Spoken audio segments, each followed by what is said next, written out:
Welcome back to another episode of Warren Cali. In this episode, I'ma detail 3 Piru gangs: the Hollywood Pirus, the Limehood Pirus, and the Cross Atlantic Pirus.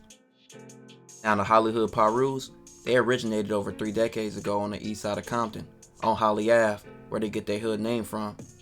Being Pirus in Compton, they would align themselves and be allies with several Piru gangs in Compton, but that would gain them numerous Crip enemies like the Ward Lane Crips and the neighborhood Compton Crips, among many others. Now they also beef with several Surenos gangs like the Compton Surenos and CVS, among many others. The Limehood history goes back over 3 decades as well.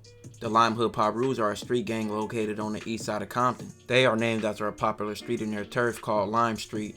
The Limehood Pirus wear green to rep lime, along with burgundy, which many Pirus wear. Limehoods are allies to other Pirus like the Hollyhoods and the Cross Atlantics.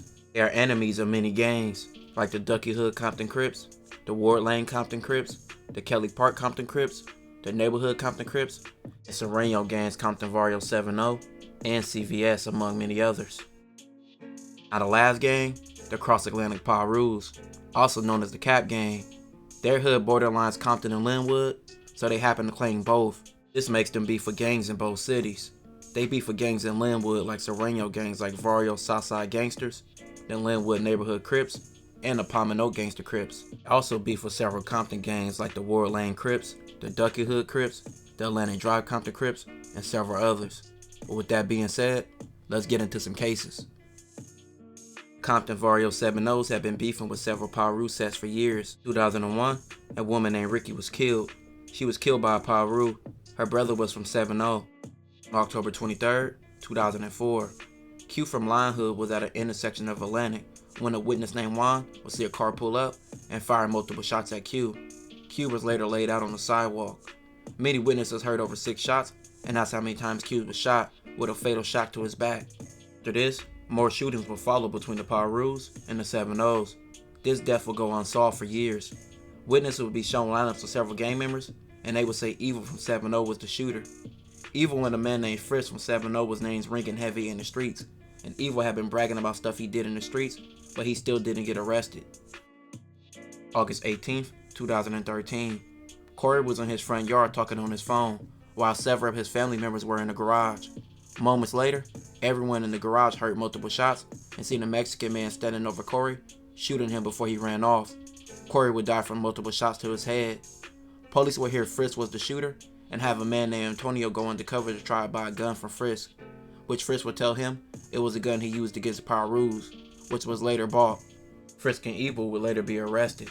Many people said that Frisk was bragging and going around telling people how he killed Pirus. This would later get both Frisk and Evil life sentences.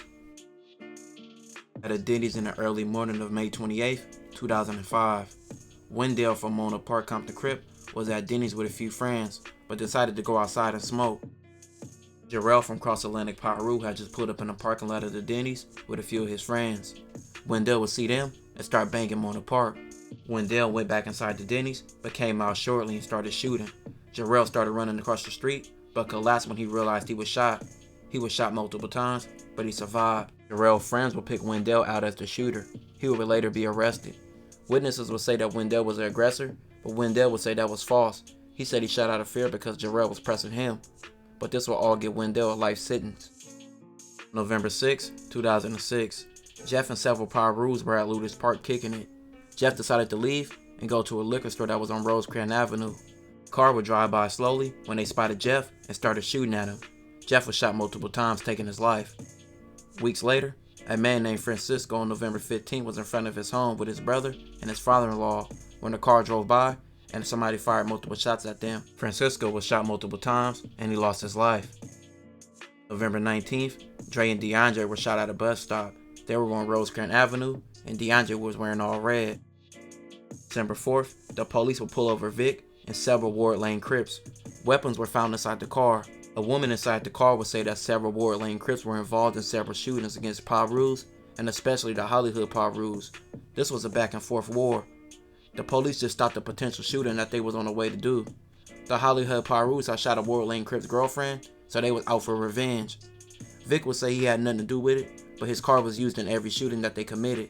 Many people snitched on Vic, and this got Vic charged with 4 life sentences. August 19th, 2009. Fenton was at his friend Damon's house with several other people. Some were from Hollywood, Piru. A car later pulled up and said, "Where the Hollies at?" They then started dissing Hollywood, Piru and yelling at Ward Lane Crip. Shots followed after this, leaving a person dead on the scene. The Ward Lanes would later be arrested. They were all tested for gunshot residue, which all came back positive. Anthony and Lance from Ward Lane Crip will be identified as the shooters, and this got both men life sentences.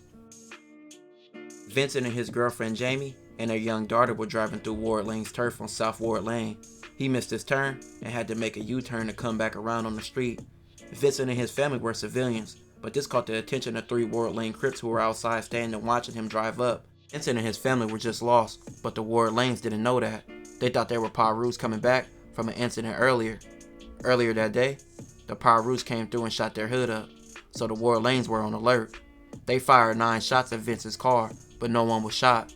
Vincent and his family called the police, and they came back and searched the Ward Lanes and found 2 guns. Vincent and Jamie were brought back to the scene to identify the shooters, which they did. They would point a man named Tyree from Ward Lane out as the shooter. Tyree said he shot because his life was in danger, he thought. He didn't mean to shoot anybody innocent. But Tyree would receive 3 life sentences for the shooter. Damien from Cross Atlantic Piru was walking through his enemy's hood in Linwood, the Southside gangsters' turf. He would run into 3 people, Franklin, Antonio, and Yvette. They was all from that area. Damien banged on them, and they banged back, so Damien pulled out a strap and started firing. Franklin and Yvette was shot multiple times. He then seen their neighbors outside, and they shot at them as well, but everyone in this incident survived. The next day, Damien drove back to the crime scene and pointed guns at people who was outside, but didn't shoot anyone. Yvette would later pick Damien out as the shooter and said her homeboy got into an argument with him, so this led to him shooting him. About a month after the shooting, Damien would rob a store on the same street he did the shooting on, and even got into a shootout with the store owner. This would all lead to his arrest. For the robbery and the shooting, Damien would receive 153 years to life. In April 2014, a Southside gangster named Listo's girlfriend Michelle was driving on McMullen Street in Linwood. 2 Cross Atlantic Piru shot up her car, but were later arrested. Michelle called Listo, who was in jail, and told him what happened. He vowed when he got out, he would put in work on the Cross Atlantics. A year later, May 4th, 2015, Davin from Cross Atlantic was shot and killed in his car on McMullen Street. Cameras on the houses on the street that the shooting happened on caught the whole scene. It showed Devin being chased down by a car and him being shot at. Listo and Michelle were later interviewed about the shooting, with them being prime suspects. They lived a few blocks away from the shooting. Their car was on camera leaving the scene. Listo would say he was out of town, but their car had gunshot residue on it. Listo was arrested and put in a cell with a paid informant. He would tell the informant about the shooting and what happened. Listo would tell him about how the Cross Atlantic Piru shot at his girlfriend, so he had to get back for his girl. But this got Listo 75 years to life. This will conclude this episode. If you haven't already, make sure you check out my previous episodes. Don't forget to like, comment, and subscribe.